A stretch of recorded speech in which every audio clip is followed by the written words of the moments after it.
ورحمة الله وبركاته. بسم الله الرحمن الرحيم.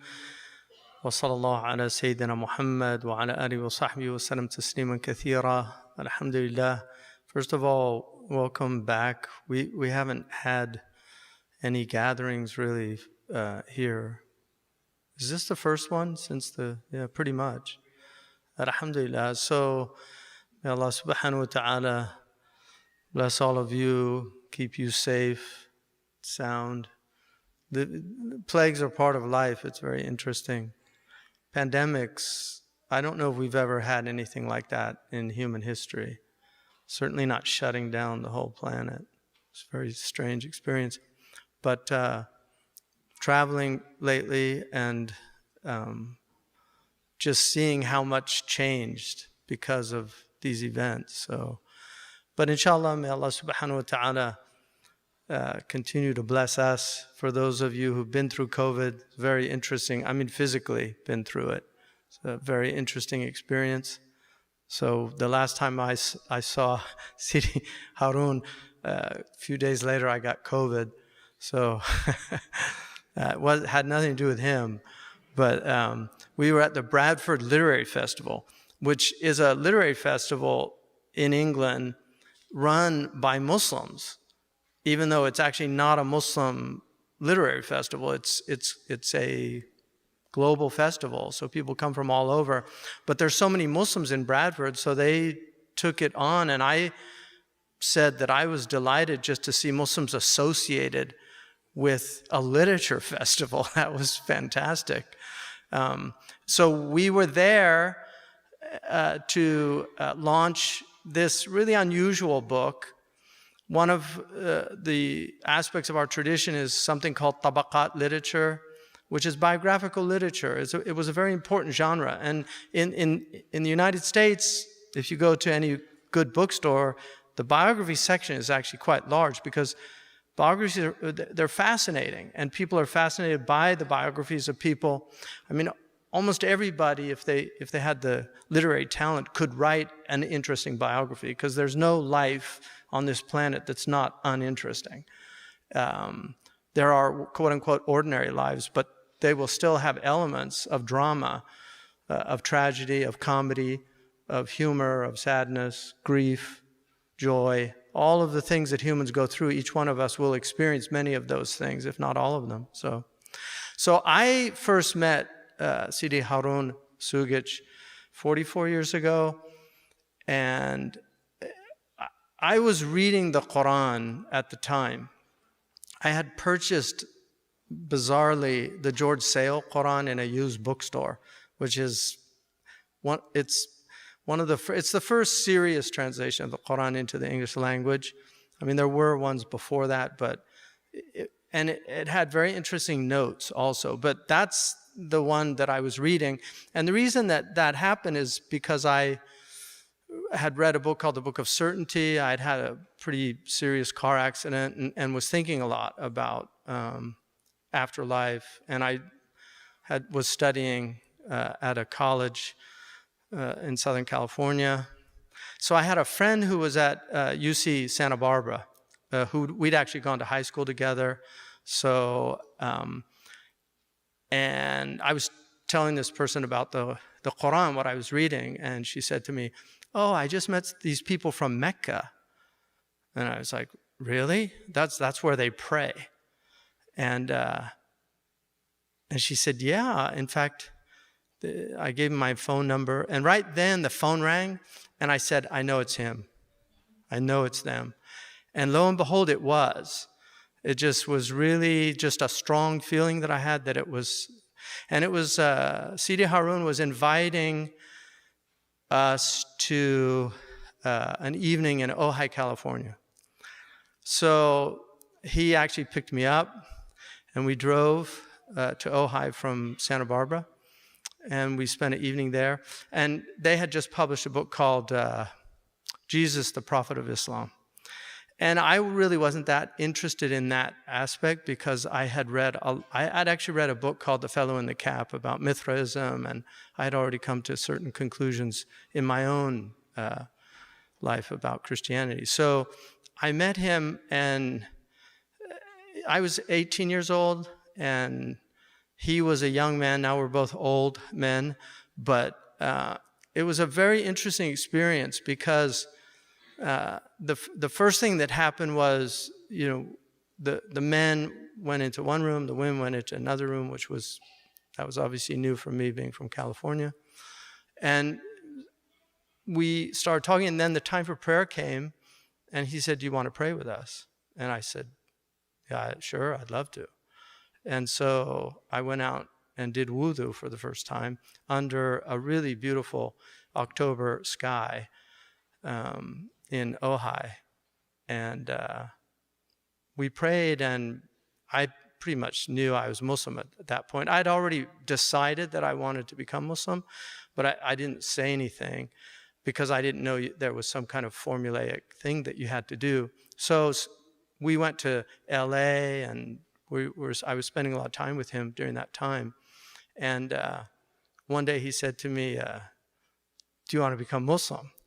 And I said, I thought I already did. "What do I have to do?"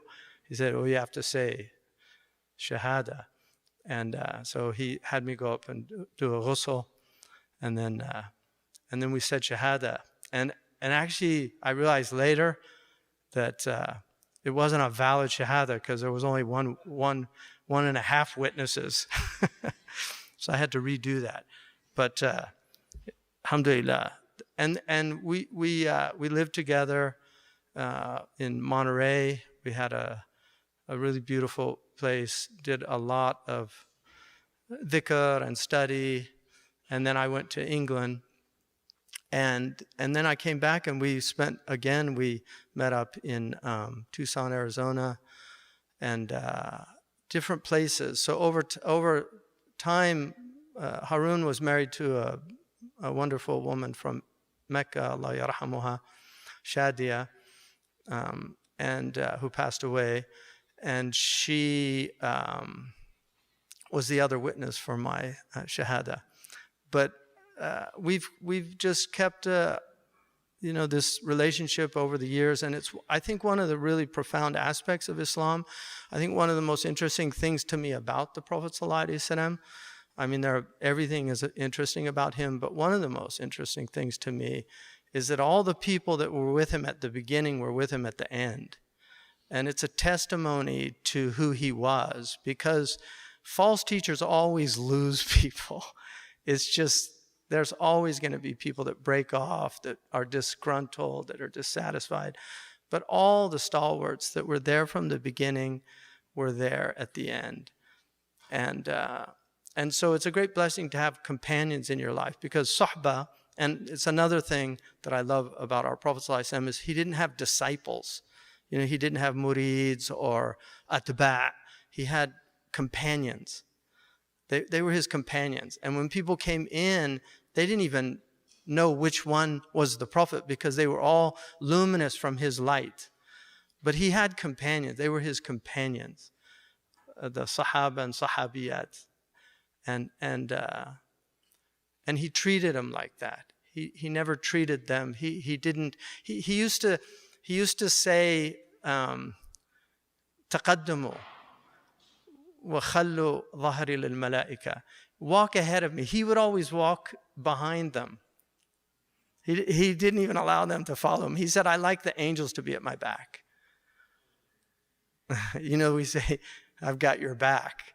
Imagine somebody who has the angels has his back. So Sidi Harun also introduced me to the whole concept of the Awliya. This idea that there are people, when I got into my car accident, my older sister, who was very interested in Sufism, I stayed with her in New Mexico, and she was kind of in the fourth way and doing some things down there. But she told me that she said, "Oh, you've had a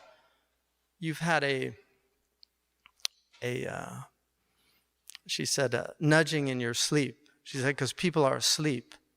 And she said, the only people that are awake, most of them are in North Africa. That's what she told me. I don't know how she came up with that, but that's what she told me. She said, like Morocco. And so Sidi Harun introduced me to those people. He was the first person to really introduce me to those people. And he and I have been blessed greatly in knowing a lot of these people, because the exemplars, I mean, the real exemplars they're very rare. And the Prophet ﷺ said that people are like 10,000 camels. You'll be lucky to find one that's really, really worth riding. And this is just a reality of life. So we all have to come to terms with our own mediocrity at some point in our lives. And the best thing we can do is recognize the greats of the past, honor them, and recognize as best we can the people of our time, because they are always there, these people. And they're often hidden. They're not always scholars. If they are scholars, and many of them have been, if they are scholars, they're certainly not pedantic type of scholars, and they're not people that their scholarship leads to a kind of arrogance or sense of superiority. But they are always there, because when they go, the world goes with them. And that's simply a fact. They're the ones, if you can imagine how we came into the world, we had to have, only a certain amount actually get to the egg. They're all headed towards the egg, but only a certain amount get to the egg. And when they get to there, they start latching on and they start trying to get into the egg. But only one, and rarely two, get actually into that egg. And that creates this massive explosion. Some actually go the opposite direction. It's very interesting. In the act of creation, some of the semen actually goes in the opposite direction. And these are the people that turn away from the goal. So those are the arifun. They're the ones that reach the goal. But we should all keep our eyes on the prize. So I'd like to introduce my brother